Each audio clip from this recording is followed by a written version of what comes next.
వరంగల్ జిల్లాలో సంచలనం రేపుతున్న పిండి వంటకాలు. వివరాల్లోకి వెళ్తే వరంగల్ బాలసముద్రంలోని శ్రీనిధి తెలంగాణ పిండి వంటల స్టోర్లో కొనుగోలుదారులు వచ్చి సర్వపిండి కొనుగోలు చేశారు. అయితే ఇంటికి వెళ్లి తన పిల్లలకు పెట్టాలని చూడగానే అక్కడ ఒక్కసారిగా ఓపెన్ చేసి ఉన్న పిండి స్టోర్ ఉండడంతో కుటుంబ సభ్యులంతా అవాక్కయ్యారు. దీంతో కుటుంబ సభ్యులు శ్రీనిధి పిండి వంటకాలకు దగ్గరకు వెళ్లి అడగ్గా ఆశ్చర్యకరమైన సమాధానం ఇచ్చారు. దీంతో బాధిత కుటుంబ సభ్యులు ఫుడ్ సేఫ్టీ అధికారులను సంప్రదించారు. వివరాలు తెలుసుకున్న ఫుడ్ సేఫ్టీ అధికారులు పిండి వంటకాల దుకాణానికి చేరుకొని సాక్ష్యాలను సేకరించి హైదరాబాద్ నాచారం ల్యాబ్లో టెస్టింగ్ పంపించారు. దీంతో ఎటువంటి వారైనా వదిలిపెట్టే సమస్య లేదని ఫుడ్ సేఫ్టీ అధికారులు తగిన చర్యలు తీసుకొని వారిపై కఠినపరమైన చర్యలు తీసుకుంటామని బాధిత కుటుంబాలకు భరోసా కల్పించారు.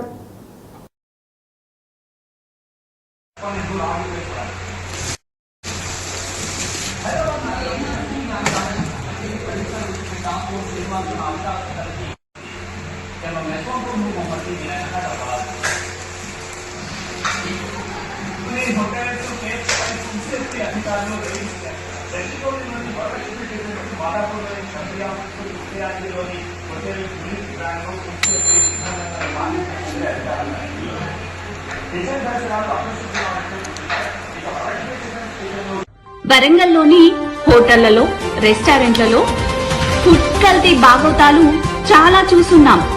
హోటల్లో తిని అటు నుండి హాస్పిటల్ కి వెళ్లడం చూసాం. రెస్టారెంట్ లో తిని అదే ఆఖరి ముద్దై శ్మశానానికి వెళ్లిన వాళ్ళని చూసాం. కానీ ఇప్పుడు పరిస్థితి మారింది. పిండి వంటలు తిని అదే శ్మశానానికి వెళ్లాల్సిన దుస్థితిని